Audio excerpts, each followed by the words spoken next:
بھی ہمیں عدنان عادل صاحب جوائن کر چکے ہیں، سینئر اینالسٹ ہیں، تمام سیاسی ماحول پر ان سے گفتگو کرتے ہیں۔ عدنان صاحب بہت شکریہ آپ کے وقت کا۔ بڑی بات کل زرداری صاحب کر گئے، انہوں نے کہا کہ حکومت آنے والے وقت میں کوئی بلنڈر مار سکتی ہے۔ زرداری صاحب کی اس طرح کی ٹائم پہ انٹری کیا سمجھ رہے ہیں آپ؟ ان کی انٹری ہونا کس بات کی طرف اشارہ ہے؟ اور جنہوں نے آتے ساتھ ہی بڑے گرج اور بڑے برستے ہوئے لفظوں کا استعمال کیا ہے، اس کو کس نظر سے آپ دیکھ رہے ہیں؟ پیپلز پارٹی کے اوپر یہ الزام لگ رہا ہے کہ اس نے پی ڈی ایم کو کمزور کر دیا ہے، کیونکہ وہ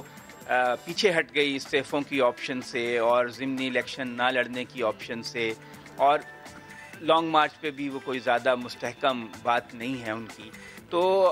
اب وہ اس کو کمپنسیٹ کر رہے ہیں، اس کی تلافی کرنے کی کوشش کر رہے ہیں زوردار بیانات کے ذریعے آصف زرداری۔ پیپلز پارٹی کی پالیسی یہ ہے کہ بہت زوردار قسم کی بیان بازی حکومت کے خلاف کرو، لیکن کوئی عملی اقدام ایسا نہ کرو جس سے حکومت ڈی اسٹیبلائز ہو جائے یا یہ پورا سسٹم جو ہے وہ ڈی ریل ہو جائے۔ تو یہ ان کی حکمت عملی ہے کہ بولو اونچا اونچا، لیکن کام اپنے جس طرح روٹین میں چل رہا ہے اس طرح چلنے دو۔ باقی یہ کہ بلنڈر تو ہر حکومت مارتی ہے، اور کوئی چانس نہیں ہے کہ کوئی عدم اعتماد کی تحریک کامیاب ہو سکے جب تک ریاستی ادارے عمران خان صاحب کے ساتھ کھڑے ہیں۔ اس طرح کی کوئی بھی امکان نہیں ہے۔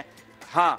عمران خان صاحب کو جو قومی اسمبلی ہے اس میں اکثریت حاصل نہیں ہے، اگر قاف لیگ اور ایم کیو ایم ان کی سپورٹ سے ہٹ جائیں تو قاف لیگ اور ایم کیو ایم کی جو سپورٹ ہے، اگر وہ زرداری صاحب واقعی کچھ کرنا چاہتے ہیں تو وہ انہیں حاصل کرنا پڑے گی، اور اس کے لیے پیپلز پارٹی کے بعض لوگ کہہ رہے ہیں کہ آپ ان کو زیادہ سے زیادہ وزارتوں کی پیشکش کر دیں، کہ اگر 6 ممبر ہیں تو 6 وزیر آپ کے ہم وفاقی کابینہ میں لے لیں گے، 5 ممبر ہیں تو 5 لے لیں گے، تو شاید یہ بہت ایک لوکریٹو آفر ہو ان کے لیے۔ لیکن میرا خیال ہے کہ جب تک ریاستی ادارے عمران خان صاحب کے ساتھ مضبوطی سے کھڑے ہیں ان کی حکومت کو کوئی خطرہ نہیں ہے۔ عدنان صاحب قطع کلامی کی معذرت، اسی طرف شاید ہم نے دیکھا کہ نون لیگ اشارہ بھی کرتی رہی ہے کہ ہم عمران خان سے نہیں لڑ رہے بلکہ جو ان کو لائے ہیں ہم ان سے لڑ رہے ہیں۔ میں صرف یہ پوچھنا چاہتی ہوں، جو بلنڈر کل زرداری صاحب جس چیز کی بات کر رہے تھے، وہ آپ کی نظر میں آنے والے وقت میں کیا حکومت ایسا کام کر سکتی ہے؟ کیونکہ سینٹ کے انتخابات بھی آ رہے ہیں، شیخ رشید صاحب کہتے ہیں کہ مارچ کے پہلے ہفتے میں یہ انتخابات ہو جائیں گے۔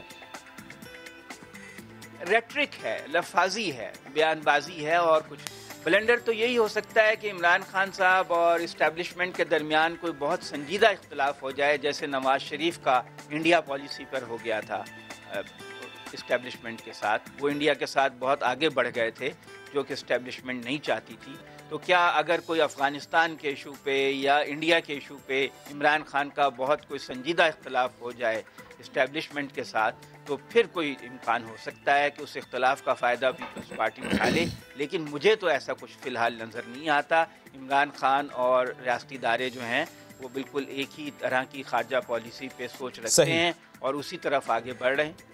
تو یہ زرداری صاحب جو ہیں وہ سیاست کو سمجھتے ہیں، انہیں پتہ ہے کہ عوام میں ریلیونٹ رہنے کے لیے اور عوام کو کچورن بیچنے کے لیے زوردار بیانات تو دینے پڑتے ہیں، مبالغہ آرائی تو سیاست میں کرنی پڑتی ہے، اور اپنی کانسٹیچوئنسی کو یہ بتانا پڑتا ہے کہ ہم اپوزیشن ہیں۔ تو یہی کھیل وہ کھیل رہے ہیں، اس سے زیادہ کچھ نہیں ہے۔ اور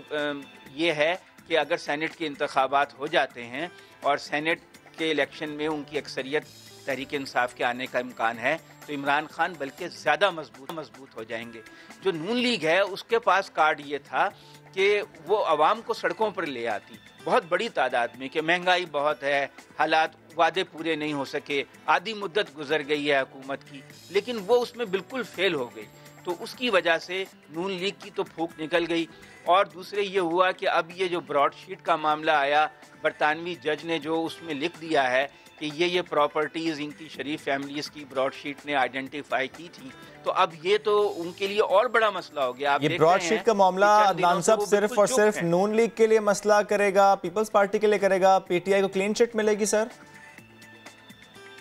دیکھیے، یہ معاہدہ تو جنرل مشرف کے دور بالکل اس دور میں ہوا، انہی کے دور میں کینسل ہوا، تو پی ٹی آئی تو اس میں کوئی، اس کے اوپر تو کوئی ایسا الزام ہے نہیں۔ جو بھی اگر آپ کہیں کہ اس میں کوئی مس مینجمنٹ ہوئی ہے تو وہ جنرل مشرف کے دور میں ہوئی ہے، کہ انہوں نے پہلے تو کوشش کی کہ احتساب کریں، 200 آدمیوں کی لسٹ دے دی، بعد میں اس کے اوپر کمپرومائز کر لیا، بہت سے لوگوں کے ساتھ ڈیل کر لیا سیاسی، اور وہ پیچھے ہٹ گئے۔ تو اگر خرابی ہوئی ہے تو وہ جنرل مشرف کے دور میں ہوئی ہے، معاہدے کی خلاف ورزی، اسی وجہ سے جرمانہ ہوا اور عدالت میں یہ کیس تو عدنان صاحب آپ کو لگتا ہے کہ معاملات اس طرف جائیں گے؟ کیونکہ حکومت کا سارا فوکس تو یہی ہے کہ نواز شریف نے واپس آنا ہے، ان کو واپس لانا ہے، مشرف صاحب سے متعلق تو کوئی بات نہیں کی جاتی۔ جی بالکل، وہ تو ظاہر ہے کہ ایک تو جنرل مشرف بہت بیمار ہیں، دوسرے یہ کہ جنرل مشرف کے اوپر الزام تو آئے گا کہ انہوں نے ایک معاہدہ کر کے وہ اس سے پیچھے ہٹ گئے، لیکن اس پہ کیا اب دیکھیں کمیشن کی رپورٹ جو ہے وہ کس کس کو ذمہ دار قرار دیتی ہے۔ بالکل صحیح، تو لیٹس ویٹ کہ کمیشن کی رپورٹ میں کیا کچھ سامنے آتا ہے۔ عدنان صاحب بہت شکریہ، ساتھ موجود تھے آپ اور اس سے ہم سے گفتگو کر رہے تھے۔